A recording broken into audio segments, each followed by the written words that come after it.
Hello friends, welcome to I exam B. I am Sushil Ragade, ex manager Reserve Bank of India. और आज हम देखेंगे कि नाबार्ड का जो ग्रेड ए का नोटिफिकेशन जल्द ही आने वाला है। आप 15-20 दिन में इसका नोटिफिकेशन एक्सपेक्ट करते हैं। तो इसके लिए कैसे तैयारी करनी है, हम ईएसआई का जो पेपर है प्रीवियस ईयर क्वेश्चन यानी कि 2022 का फेज़ वन का उसका एनालिसिस करेंगे। क्योंकि कुछ स्टूडेंट्स को मतलब जो नॉर्मल आरबीआई, नाबार्ड और सेबी का प्रिपरेशन नहीं करते हैं, उनके लिए भी मैं एक्सप्लेन करूंगा कि ये कैसा है। और जिन्होंने आरबीआई है, आईआरडीए है, आईएफएससी का प्रिपरेशन किया है लेकिन उनका कुछ मार्क्स से वो सिलेक्शन नहीं हो पाया, तो उनके लिए एक बहुत अच्छी अपॉर्चुनिटी है। क्योंकि आपने जो पढ़ा है अब तक उसका यहाँ पर आपको बहुत फ़ायदा होने वाला है। तो चलो वीडियो स्टार्ट करते हैं। तो मैं पहले से ही यहाँ पर एक्सप्लेन करता रहा हूँ कि अगर आप नाबार्ड फाइनेंस के लिए या कोई भी स्पेशलाइज्ड डिसिप्लिन के लिए एलिजिबल है तो आपको स्पेशलाइज्ड डिसिप्लिन के लिए ही फॉर्म भरना है। क्योंकि यहाँ पर आप मल्टीपल फॉर्म्स नहीं भर सकते हैं। जनरलिस्ट में कंपटीशन बहुत है। अगर आप यहाँ पर एलिजिबल है स्पेशलिस्ट के लिए तो आपको स्पेशलिस्ट के लिए भरना है। फाइनेंस के लिए क्या क्या एलिजिबिलिटी क्राइटेरिया है वो आप यहाँ पे देख सकते हैं। जैसे बीबीए है, बीएमएस है, आपने सीएफए किया है, एमबीए किया है, तो ऐसे स्टूडेंट भी यहाँ पर फॉर्म फिल कर सकते हैं। और हमारे काफ़ी सारे स्टूडेंट नाबार्ड फाइनेंस में गए। प्रोफाइल भी काफ़ी अच्छा है, ऑर्गेनाइजेशन भी अच्छा है और सिलेक्शन कंपैरेटिवली जनरल के कंपैरिजन में, जर्नलिस्ट के कंपैरिजन में ये थोड़ा सा यहाँ पर ईजी है। तो यहाँ पर मैं बता रहा हूँ क्योंकि जो सारे डिसिप्लिन है ना उनके लिए जो आपका फेज़ वन का एग्ज़ाम है वो फेज़ वन का एग्ज़ाम सेम है। यानी कि वहाँ पर आपको ईएसआई है, ईएसआई एंड एआरडी ये पेपर होगा आपको। ये ईएसआई का पेपर होगा 40 मार्क्स का, एआरडी का पेपर होगा 40 मार्क्स का एंड जीए का जो पेपर है 20 मार्क्स का। यानी कि 100 मार्क में से आपको कितने मार्क्स चाहिए? अगर जर्नलिस्ट के लिए करना है तो नियर अबाउट 42 के आसपास मार्क्स चाहिए। और मैं नाबार्ड फाइनेंस की बात करूंगा तो ये 15 से भी कम है। यहाँ पर अगर आप देखेंगे फॉरेस्ट्री है, एग्रीकल्चर इंजीनियरिंग है, फिशरीज है, लैंड डेवलपमेंट है, सिविल इंजीनियरिंग है, एनवायरनमेंट है, कंप्यूटर आईटी भी है। उसके बाद लॉ के भी मुझे लगता है इस बार आने के चांसेस है। अगर आप डेवलपमेंट मैनेजमेंट के लिए तो मतलब लास्ट ईयर बहुत कम स्टूडेंट उनको मिले थे, तो ये यहाँ पे अगर आप एलिजिबल है तो आपको वहाँ पर भरना है। यहाँ पर क्वालिफाइंग सेक्शन होते हैं, जिनका क्वांट इंग्लिश रीजनिंग वीक है उनके लिए यहाँ पे अच्छी अपॉर्चुनिटी है। और क्योंकि मेरिट सेक्शन पे ही मार्क डिसाइड होते हैं, ये है आपका जीए सेक्शन, ईएसआई एंड एआरडी। तो ये एक पैटर्न है, पैटर्न समझना बहुत ज़रूरी है। क्योंकि सिर्फ पढ़ाई करने से नहीं होता है, हमें स्ट्रैटेजी करनी पड़ेगी। क्योंकि दो ऑप्शन अगर आपके पास होते हैं तो कौन सा सेलेक्ट करना है और क्यों सेलेक्ट करना है ये बहुत इंपॉर्टेंट है। मैंने देखा है बहुत सारे स्टूडेंट ज़्यादा वैकेंसी देख के उधर चले जाते हैं लेकिन वहाँ पर कंपटीशन बहुत है क्योंकि सारे स्टूडेंट वहाँ पर फाइट करते हैं। ठीक है, अगर आप एलिजिबल ही नहीं है स्पेशलिस्ट के लिए तो फिर आपके पास कोई ऑप्शन नहीं है, आपको जर्नलिस्ट में ही यहाँ पर फाइट करना पड़ेगा। और ये जो ईएसआई है ना, मैं आपको क्वेश्चन यहाँ पे दिखाने वाला हूँ, पूरे के पूरे 40 क्वेश्चन दिखाऊंगा। उससे आपको पता चलेगा कि यार इकोनॉमिक्स नहीं है तो नॉर्मल ग्रेजुएट ना इससे थोड़ा डरते हैं, तो वो डर जो है वो मुझे यहाँ पर भरना है। ठीक है, तो ये क्वेश्चन मैं आपको दिखा देता हूँ। सारे क्वेश्चन हम टॉपिक सिर्फ देख लेंगे तो आपको आइडिया आ जाएगा कि ये नॉर्मल जीए जैसा ही है, बस जो सिलेबस है उससे रिलेटेड हमें यहाँ पे पढ़ना है। Which the following government scheme is implemented through life insurance corporation. ठीक है, तो पीएम श्रमयोगी मानधन योजना। देखो ये जो क्वेश्चन है ना ये नॉर्मल बैंकिंग के एग्जाम में भी आ सकते हैं, तो ऐसा नहीं कि ये बहुत ही अलग टाइप के हैं और आपको बहुत एक्स्ट्रा एफर्ट करना है, ऐसा बिल्कुल नहीं है। पीएम सुरक्षा बीमा योजना is affordable insurance scheme for the poor and under privilege people. इसका एज ग्रुप पूछा हुआ है। ठीक है, तो यहाँ पर काफ़ी जो है ना थोड़ा सा आपको मेमोरी पे वर्कआउट करना पड़ेगा, कैसे याद रखना है, रट्टा कैसे लगाना है, क्योंकि ये जो फैक्चुअल इन्फॉर्मेशन है और इस तरीके की इन्फॉर्मेशन पूछी जाती है तो आपको उस तरीके से पढ़ाई करनी पड़ेगी। पीएम मातृ Vandana Yojana is maternity benefit program implemented in 1st January 2017. Which of the following article is related to maternity benefit in Indian Constitution? ठीक है, section 42। Which of the following is not related to aspirational district programme. उसके regarding 3-4 statement दिए थे। Aspirational district programme ये normal banking के जो PO है उसके जीए में भी आता है। Which of the following statement is not correct regarding the socio economic caste census. इसके ऊपर हमने एक 40-50 एमसीक्यूज बनाए हैं, उसी में से क्वेश्चन आते हैं। According to government data, India has become the defecation free, but according to the recent data, how much % of household in rural area is still deprived of toilets? 0.8%। तो ये अलग अलग जो रिपोर्ट्स आते हैं उसका डेटा भी यहाँ पूछा जाता है, तो इससे आपको पता चलेगा। देखो ये एनालिसिस करने का पर्पज़ ये है कि आप जब पढ़ेंगे तो आप ये चीज़ें दिमाग में रखेंगे, उस तरीके से आप पढ़ेंगे।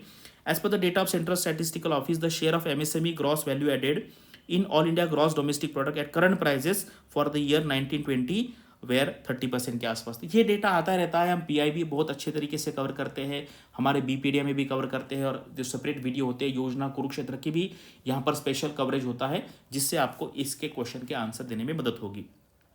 क्वायर उद्यमी योजना इस क्रेडिट लिंक्ड सब्सिडी स्कीम, तो वो पूछा था ये क्वायर योजना है, ये किससे रिलेटेड है, तो ये क्रेडिट लिंक सब्सिडी स्कीम है।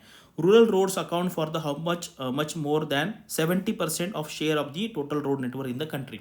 रूरल रोड्स आपको पता है इंडिया अभी भी मतलब जो रूरल एरिया है उसका कवरेज यहाँ पर ज़्यादा है, और जो हम एरिया वाइज देखेंगे ना, तो जो हमारे जो शहर होते हैं, अर्बन सिटीज़ होती है, उसका लैंड मान लीजिए ये पूरा अगर इंडिया है, तो इसमें क्या होता है कि इसी पोर्शन में आपका अर्बन इंडिया होगा, लेकिन यहाँ पर क्या है, पॉपुलेशन डेंसली है, ठीक है, तो इसलिए फिर हमें ऐसा लगता है कि शहर ज़्यादा है, लेकिन अगर आप देखें गांव, तो गांव का नेटवर्क ज़्यादा होगा, तो वहाँ पे जो रोड्स है उसका नेटवर्क वहाँ पर ज़्यादा है। Which of the following statement correct with the regard to national apprentice training scheme, तो ये बताने का पर्पज़ ये है कि आपको समझ में आ जाए कि किस टॉपिक पे वो क्वेश्चन पूछ रहे हैं। Considering the following statement regarding the prime minister scholarship scheme, और ये मैं बताऊँ ये क्वेश्चन है ना, आरबीआई गेट पी के ईएसआई में भी आया था this year. What is the maximum amount of incentive in the form of cashback provided to each vendor per loan, ठीक है, 1200 rupees. What should be the maximum income of person for availing the benefit of PM श्रम मानधन योजना, ठीक है, 15,000। यहाँ पे आपको क्या देखना है, ये आंसर मत देखिए कि क्या पूछा है, वो देखिए, इससे आप जब पढ़ेंगे तब आपको आइडिया आ जाएगा। As per the census 2011 what is the percentage of the rural population, ठीक है, रूरल पॉपुलेशन कितना है, और ये बहुत इंपॉर्टेंट डेटा है, और ये डेटा का यूज़ आप जब डिस्क्रिप्टिव आंसर राइटिंग करेंगे, आपको कुछ चीज़ आपको प्रूव करनी है, जस्टिफाई करनी है, तो ये आप वहाँ पर डेटा दे सकते हैं। विच of the following states have a maximum cooperative societies, Maharashtra में आपको पता है, महाराष्ट्र, गुजरात, कर्नाटक इस एरिया में ज़्यादा है। As per the present FDI policy 100% FDI is allowed in which of the following activities in agriculture through automatic route, तो ये आपको एफडीआई के नॉर्म्स पता होने चाहिए।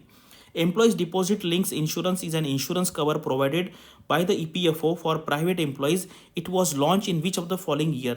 1976। तो ये इससे क्या होगा, जब आप पढ़ेंगे हमारे सिलेबस रिलेटेड, तो आपको पता होना चाहिए कि कौन सी भी स्कीम पढ़ने के टाइम पे आप उसका एज ग्रुप क्या है, उसका ईयर ऑफ लॉन्च क्या है, उसका टारगेट क्या है, क्या क्या उसके फीचर्स है, ये आपको याद रखना पड़ेगा। मिशन शक्ति was launch during the 15th finance commission, जो पीरियड है आपको पता है, ये 5 साल का पीरियड होता है, तो 21-22 से लेके 25-26 तक है।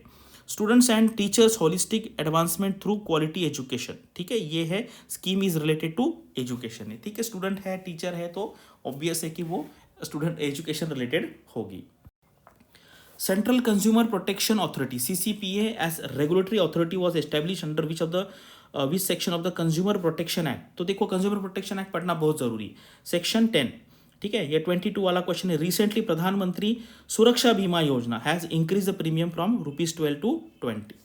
Which of the following is not eligible beneficiary under the prime minister over अर्चिंग scheme for holistic nourishment अभियान, ठीक है, पीएम पोषण, तो ये जो आपको स्कीम है पोषण रिलेटेड, क्योंकि हमारे सिलेबस में हेल्थ है, एजुकेशन है, तो इस तरीके के एरिया जो है हमें कवर करने।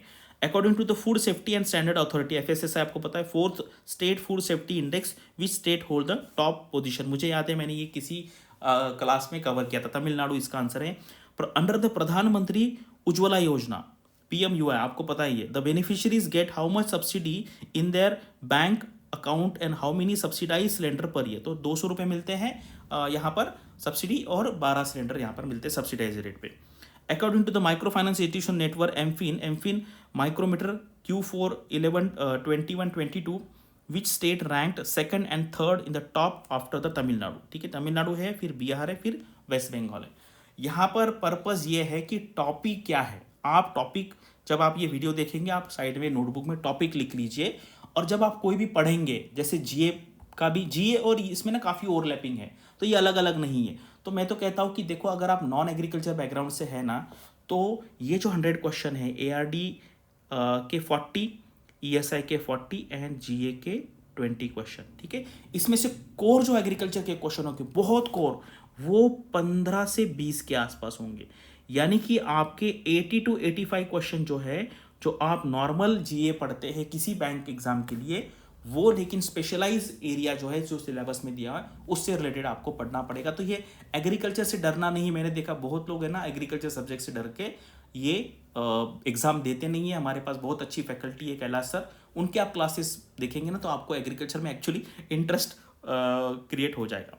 World Bank has approved what amount for India's road safety programme. आपको पता है वर्ल्ड बैंक है, IMF है, अलग अलग स्टेट के लिए, अलग अलग रीजन्स के लिए वो पैसा प्रोवाइड करते हैं।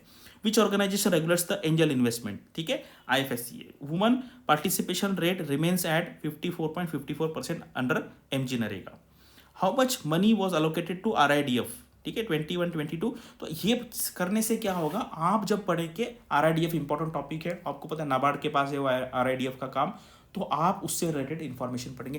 तो प्रीवियस ईयर क्वेश्चन का एनालिसिस करने से क्या होता है कि हमें आइडिया आता है सॉरी कि क्या पढ़ना है, अदरवाइज फिर वो बहुत वास्ट हो जाता है। Ministry of minorities affairs was separated from the ministry of social justice and empowerment in which of the following year. Important है। तो इससे क्या होगा, आप बाकी भी जो मिनिस्ट्रीज है, कोई मर्ज हो गया है, कोई सेपरेट हो गया, तो आप उसका डेटा यहाँ पर याद रखेंगे। विच of the following is not the parameter of the NITI Aayog aspirational district index, ठीक है, बैंकिंग सिस्टम। तो देखो ये एस्पिरेशनल डिस्ट्रिक्ट है ना, आपको पता है जो डिस्ट्रिक्ट बैकवर्ड होते हैं उसको हम आगे करने के लिए वो डिस्ट्रिक्ट आइडेंटिफाई किए जाते हैं, और नाबार्ड है ये रूरल डेवलपमेंट पे इसका फोकस है। इसीलिए आपको एस्पिरेशनल डिस्ट्रिक्ट प्रोग्राम अगले साल के लिए भी उसके ऊपर डिस्क्रिप्टिव क्वेश्चन आ सकता है, ESI के पेपर में भी आ सकता है, ARD के पेपर में भी आ सकता है, GA में भी आ सकता है। तो ये एस्पिरेशनल डिस्ट्रिक्ट है, ये बहुत इंपॉर्टेंट है। इसका अगर आप पढ़ेंगे तो इसका यूज आप ऐसे लिखने में भी कर सकते हैं। प्रधानमंत्री ग्राम सड़क योजना, the rural red construction scheme in the budget for year 22-23 was raised how much percent, 36% है, यहाँ पर इंक्रीज किया। तो ये ग्राम सड़क भी है, देखो रूरल डेवलपमेंट है, आपका रोड डेवलपमेंट है, ये बहुत इंपॉर्टेंट टॉपिक है आपके नाबार्ड के एग्जाम के लिए। The number of people having access to improved sanitation facilities increase to what percent according to the national family health survey 5 from 49% to 70%, ठीक है। तो ये जो सर्वे होते हैं हेल्थ रिलेटेड, ये बहुत इंपॉर्टेंट होते हैं। NPS for trader provides a monthly minimum secured pension of what amount after attending age 60, ठीक है। ये पेंशन स्कीम जो है, इंश्योरेंस स्कीम्स है, ये बहुत इंपॉर्टेंट है। 3000 इसका आंसर है। Recently government of India took some initiatives to improve sex ratio in the country. Sex ratio has increase 937 from अभी हुआ है 2020-21 में, तो 14-15 वो कितना था, 918 था। तो ये सेक्स रेशो है। अभी जो डेटा आपको अवेलेबल होता है अलग अलग सर्वे के थ्रू, क्योंकि अभी एक्चुअली हमारा जो सेंसस है जो 21 में होने वाला था वो अभी हुआ नहीं है, उसका प्रोसेस जल्द ही चालू हो जाएगा। यस उसके बाद how much cash benefit is provided under प्रधानमंत्री मातृवंदना योजना, ठीक है। ये स्कीम भी बहुत इंपॉर्टेंट है, नेक्स्ट ईयर भी इसके ऊपर डेफिनेटली क्वेश्चन आएगा।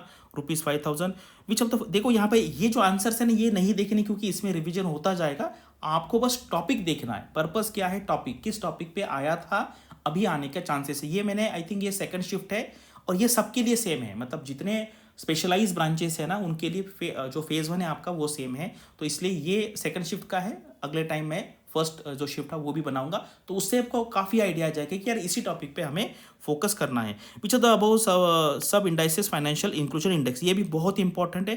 Financial inclusion index, government of India name PTG as particularly vulnerable groups, ये जो होता है ना इसका रीनेमिंग किया है, ठीक है।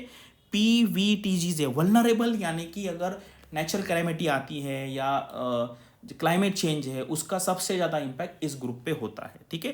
There are how many primary particularly vulnerable tribal groups notified in the country, 75, ठीक है। ये भी बहुत इंपॉर्टेंट एरिया है। अभी मैं क्या करूँगा, 2-3 दिन के बाद जो फर्स्ट शिफ्ट था उसके टॉपिक्स कवर करूँगा। आपको क्या करना है, ये टॉपिक अलग से एक पेपर पे लिख लेना है, उसको आप कलरिंग कीजिए, यानी कि कलरिंग करने से क्या होता है हमारे दिमाग में उसकी इमेज फिक्स हो जाती है। और आप जब भी कोई भी डॉक्यूमेंट पढ़ेंगे, GA रिलेटेड है, ESI है, ARD है, तो आपको वो टॉपिक क्लिक होगा, यार इसके ऊपर क्वेश्चन आया था लास्ट ईयर ESI में, तो अब भी आगे आने का यहाँ से है, ठीक है। अभी हमारा जो कोर्स है नया 4th बैच है, 20 अगस्त से चालू होने वाला है। ये पूरा जो प्लान है लाइव हमारा जो शेड्यूल है, इसका लिंक मैंने डिस्क्रिप्शन में दिया है, वो आप देख सकते हैं। अगर आपको प्रीवियस ईयर क्वेश्चन अटेम्प्ट करने हैं तो आप IXAMPI की वेबसाइट पे जाइए, वहाँ पर प्रीवियस ईयर क्वेश्चन के सेक्शन में जाने के बाद आपको फेज 1 है, फेज 2 है, दोनों का लिंक मिलेगा। वहाँ पे जाके आप ये फाइल भी डाउनलोड कर सकते हैं, या अगर आपको टेस्ट देना है MCQ के फॉर्मेट में, आप वहाँ पे टेस्ट भी दे सकते हैं। हमारा दूसरा चैनल है एग्रीबी का, आप यहाँ पे जाइए, बहुत ज़बरदस्त फैकल्टी है हमारी। आप यहाँ पे वीडियो देखेंगे तो आपका जो टॉपिक का अंडरस्टैंडिंग है वो भी यहाँ पर काफ़ी इंप्रूव होगा। Thank you for watching this video and all the best for your studies and upcoming examinations.